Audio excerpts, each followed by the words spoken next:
আমি এখন আছি ভারতে, কলকাতার সায়েন্স সিটিতে আছি। আমি গত পরশুদিন এসেছি। আসলে আমার ইচ্ছে হলো সারা বিশ্বের প্রত্যেকটা দেশে ভ্রমণ করা এবং ওখানে দেখা যে আমাদের ইসলামের যে প্র্যাকটিসটা, প্রত্যেকটা দেশে ইসলামের প্র্যাকটিসটা কেমন হচ্ছে আর কি, এবং মানুষ কতটা রিলিজিয়াস, মুসলমানরা তারা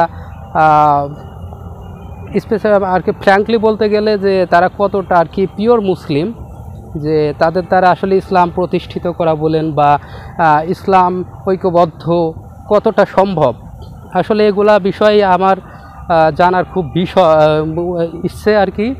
যার কারণে আমি চাই যে বিশ্বের প্রত্যেকটা দেশে ভ্রমণ করতে, এবং আমি চাই প্রত্যেকটা দেশের ভিসা আমার কাছে থাকবে, আমি যখন যে দেশে খুশি যেতে পারবো ইনশাল্লাহ। দোয়া করবেন সবাই আমার জন্য। আর দেখতে চাই যে আসলে বিশ্বের বিভিন্ন প্র্যাকটিস, ইসলামের যে প্র্যাকটিসগুলো বিশ্বের কোন দেশে কি প্র্যাকটিস হচ্ছে, এবং সমস্ত বিশ্বে আমাদের খাঁটি মুসলিমের সংখ্যা কেমন। যেমন এখানে আমি যেখানে আছি, গতকাল আমি মসজিদে কথা বলেছি এবং ওখানে জানতে পেরেছি ওখানে নাকি 70% মুসলিম।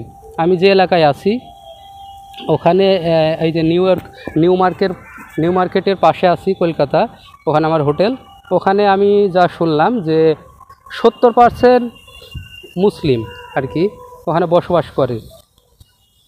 তবে ওখানে মুসলমানদের ভিতরে আছে কিছুটা একটু ভিন্নতা আছে, তবে ওগুলা বিষয় না, যেগুলো নফল বিষয়গুলো আসলে এগুলা এক একজনের এক এক রকমের প্র্যাকটিস থাকে। কিন্তু যে ফরজ বিষয়গুলা আমাদের মসজিদে, ফরজ বিষয়গুলো মুসলমানদের ঐক্যবদ্ধ হওয়ার জন্য, ইসলাম প্রতিষ্ঠা করার জন্য, আসলে আমাদের মুসলমানদের ভূমিকা রাখার জন্য যে খাঁটি মুসলিমের প্রয়োজন তা কতটা সম্ভব আর কি। এবং সারা বিশ্বে আমার যেটা ইচ্ছা আসলে যে সারা বিশ্বে মুসলমানদের তাদের প্র্যাকটিসগুলা এবং তাদের টেন্ডেন্সিগুলা জানার। আমি গতকাল বিভিন্ন মানুষের সাথে কথা বলেছি, মুসলমানদের সাথে মসজিদে, দেখলাম না অনেক ভালো, এবং বাংলাদেশ সম্পর্কে ওদের অনেক ভালো।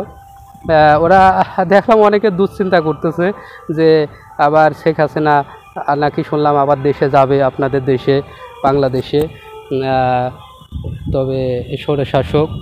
এরাও দেখলাম যে এই বিষয়টা নিয়ে অনেক উদ্বিগ্ন যে শেখ হাসিনা গেলে তো বাংলাদেশে আবার ফের আগের মতো পরিস্থিতির সৃষ্টি হবে। সেই হিসেবে বুঝলাম যে না, আসলে মুসলমানরাও মোটামুটি ভালো, এখানে এদের টেন্ডেন্সিও ভালো এবং ইসলাম সম্পর্কে এদের ধ্যান ধারণা অনেক ভালো। তো সবাই আমার জন্য দোয়া করবেন। আমি আসলে ভারতে এসেছি এবং এখানে আছি, আসার ইচ্ছে ছিল না, এই অবস্থাতে আমার ভারতে আসার কোনো ইচ্ছে ছিল না।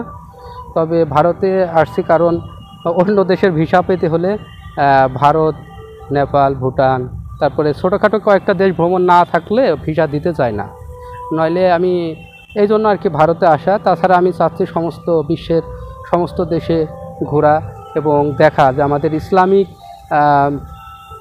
মানে আমাদের মুসলমান ভাইদের তাদের টেন্ডেন্সি, ইসলামের প্র্যাকটিসগুলো কিভাবে হচ্ছে সারা বিশ্বে, এগুলো দেখার ইচ্ছা আছে। সবাই দোয়া করবেন আমার জন্য। আল্লাহ হাফেজ।